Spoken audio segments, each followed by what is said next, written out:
Alright, I enjoyed Putin Moves South so much that I went ahead and got, Putin Moves South. I went ahead and got Putin's War, Reclaiming the Soviet Empire in Eastern Europe. This was published a few editions earlier than Putin Moves South in Modern War. So this was number 29, Modern War number 29, mid 2017. Yep, so I went ahead and got it. So I understand.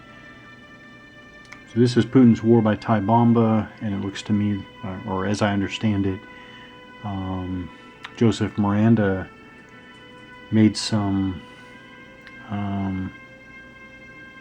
fairly significant changes to the base system here, and created what came out in Putin Moves South, which I like a lot. So this is the antecedent to Putin Moves South. Again, Putin's War, Reclaiming the Soviet Empire in Eastern Europe. So we have one standard map sheet, large hexes. I already noticed that it has similar stacking, so I think it's one, what they call regular unit, or the mobile units in, well, I guess I shouldn't, I'll try not to mix up the games here. So one regular unit, one garrison unit. So point is, large hexes with room to spare. So we've got the Low Countries, Estonia, Latvia, Lithuania, have Eastern Poland there, Moldova, Ukraine, Belarus, and Russian Federation.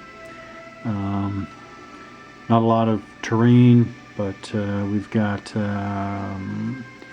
other than the normal type of terrain, we've got the SERP, which is the that's the Russian population areas. What was it? I'm trying to remember what it stands for exactly.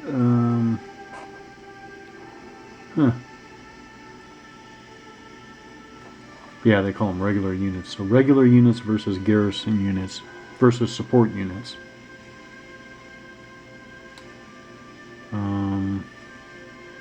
Yeah. Okay.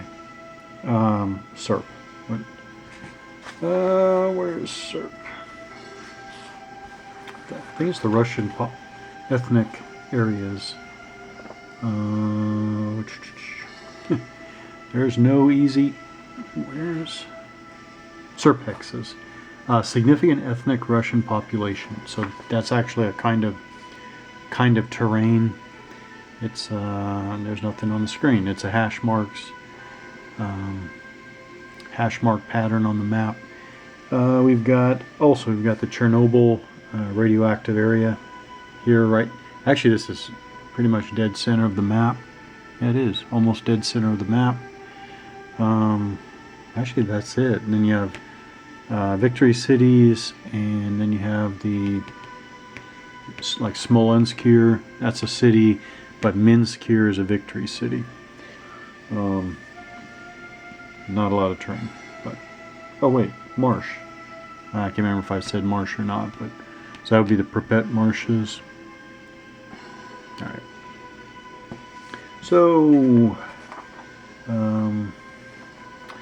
general system approach. Let's see how similar it is. So, at the broadest level, this design takes as its reference model the campaigns that opened World War I in 1914. That is, what we are modeling here are relatively huge ground forces that haven't been fully engaged in all-out war in almost 3/4 of a century. As such, they're bold, naive as to what to expect, and overarmed in that they have more firepower available than they properly know how to handle. There's also a cyber war going on in the deep background, and a social media war going on in the far foreground. All of that is accounted for by the large uncertainties built into the air power, movement, and significant ethnic Russian population, or SERP rules. Further, the overall military system is divided into 3 classes: the static militias, the motorized mechanized line units, and the super elite special forces. Alright, that's kind of similar to what I got used to with Putin Moves South, but this is just less. right? So where I talked about there being almost 20 distinct actions in Putin Move South, here you have 5. You have move 1 unit, but there are no hyperwar units in this game as well, so there is no pluses after the strength units, strength values on these units, because there are no hyperwar units. No hyperwar units. You have your SF units, which are look to be functionally the same as the Special Forces combat support units in Putin Move South. Yeah. So you have AP cost of 1 to move 1 unit. Again, you don't have hyperwar units, so you don't have the hyperwar moves. You have 1 to attack with 1 regular unit. Again, there aren't hyperwar units, so you don't have hyperwar attacks. 2 to 6 to have multiple unit attacks at 1 AP, 1 action point per unit. 1 regroup, 1 reduce regular unit, and 1 roll on the off-map nation entry table. So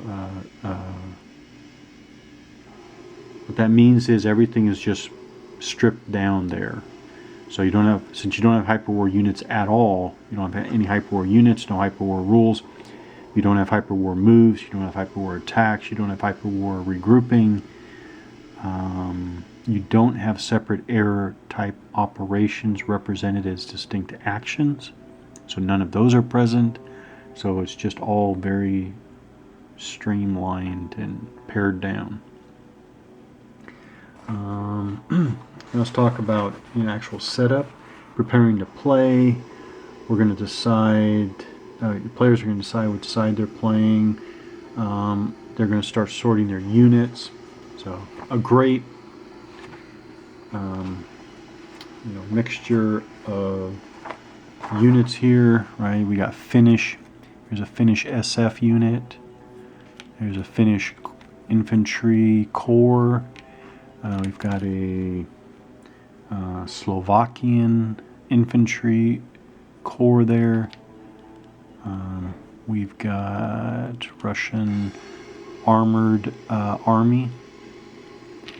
We've got air. Now, this is just generic air line drawings, airplane line drawings. Red side for Russian side.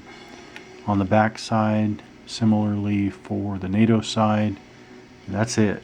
There's nothing on these air counters other than that. Here we got Polish SF unit, 1st SF Regiment. We've got German. There's a German SF unit.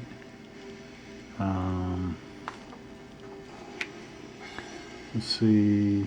Oh, there they are. Special Operations Division, that German unit there. Got Belarus infantry unit there. Ukrainian SF unit. Lots of good stuff here. Green. This is Latvian infantry army. This is Hungarian SF unit. So nice melange of European nationalities. Allied setup. So the Belarus units are going to be set up. So the 7 nations other than Russia are the coalition, the allies, and they're going to set up on board. So that includes your Ukrainians, your Belarusian here, your Estonian, game turn marker. Where are the Estonians? There they are. The Estonians are going to set up. Latvians, Lithuanians right here. Moldovan and Poles.